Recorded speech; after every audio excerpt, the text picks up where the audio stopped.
All right, let's get started. Now, the first thing I do is, I look at the canvas. In this case, this is a 16 by 20 canvas. So I know it's going to be 13.5 ounces to 14 ounces, give or take, half an inch or so. So the way I mix my paints is for this type of canvas, I do 2 parts paint to 4 parts Floetrol water mix, which is this right here.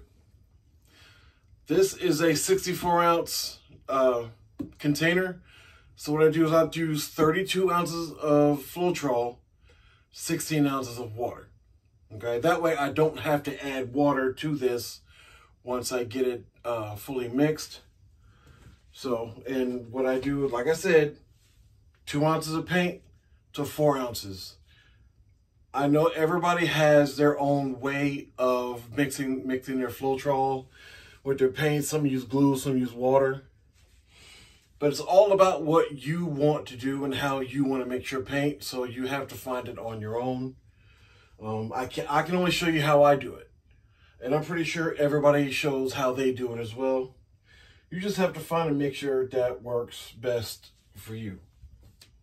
All right. So, like I said, red, white, and black. And you want to get it to a consistency that you like. Like, I like a little pyramid that forms on top of the paint, on top of the paint when I pick it up and let it roll down. When it does this, I like to see a little mound form as it's falling back into the cup. I like to see a little mound form. That means it's thick enough to where it won't mesh together too much, and it's also thin enough to where it can flow across the canvas. Now, I know this is, like I said, I know this is 13 to 14 ounces, but what I do is I do more because I can always have more to flow with rather than less, because you're going to stretch it out too much. It's not going to look right. So that's why I like to have more. Like 13 ounces, I'll probably do 15.5 ounces, maybe up to 16 ounces, just so I can have enough to play with, so it can roll off and I can have what I want. So I like to have too much. I'd rather have that than not enough.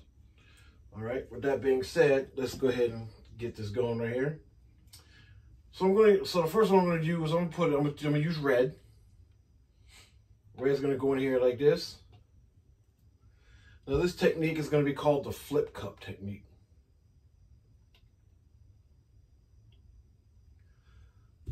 Now this is a 16 ounce cup, so I'm probably going to fill it up maybe 3/4 of the way, maybe a little bit more. I don't want to use too much black because black can be a little overpowering. So I'm going to try and use less black. Use white.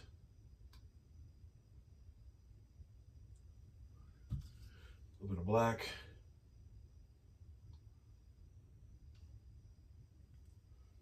And I'm just going to keep going, use all 3 colors. It mixes, it's fine if it mixes, because this is called a flip cup. It's going to look good. I guarantee it's going to look good, because I love doing flip cups.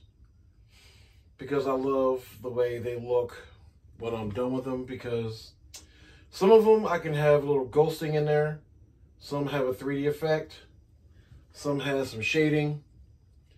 But all of it looks good. All right? Almost done here.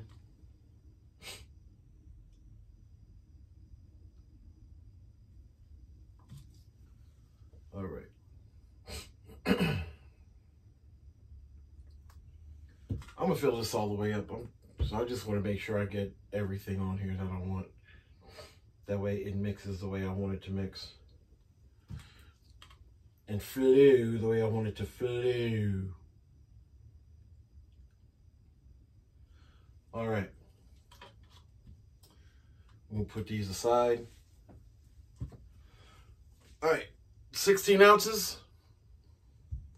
on a 13 to 14 ounce canvas. Let's see what it does.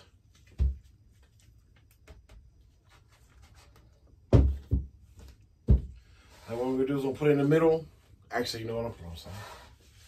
And I'm gonna let it sit for a couple seconds so the paint can fall to the bottom of the cup. Then I'll go ahead and whoosh, and we'll see what we get. All right, sometimes I like to put it up here, down here, here. It doesn't matter where you put it because it's all gonna come out the same. So I gotta put it on the side like that. Then we'll take the excess, go around the edges. It actually helps with the flow as you're flowing it around. All right. Now let's get to stretching. I like to go forward and back, left and right. Then I'll go in a circular motion. Just get the paint to cover the middle of the canvas first. Then I like to do the edges, get the edges to flow over. All right, we're gonna come back.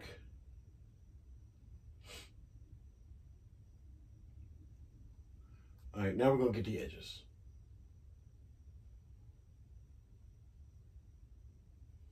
Now, some people like to torch their work. I don't like to torch too much because I like the way the cells create on their own. So I don't really torch too much. Let's do this edge right here. All right. I always like to go back to center because as long as I go back to center, everything can still look pretty good to me. Once I get back to center, I'll go over to the other side.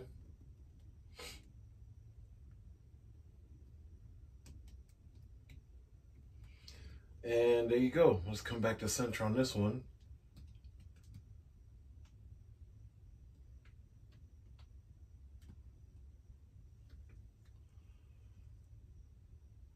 Now once you get it covered, you can move it around just a bit.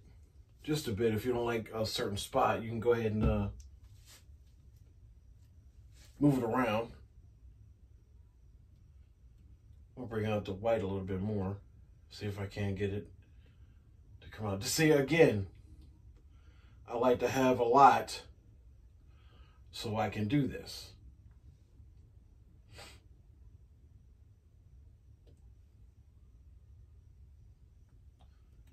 Let me come back this way. Go this way. All right. And there it is. All right. Then you just touch up the bottom.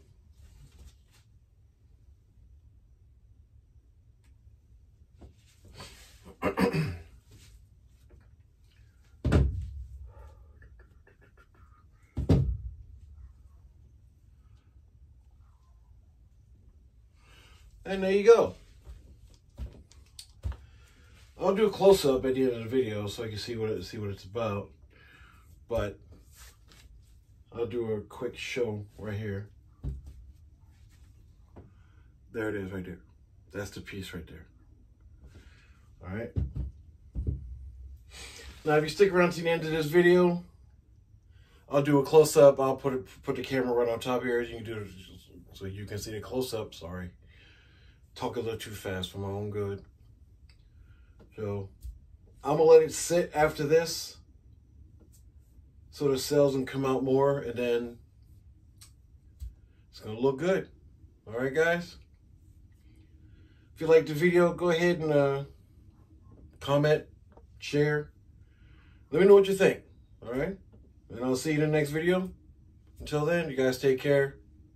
Have a good night. Peace.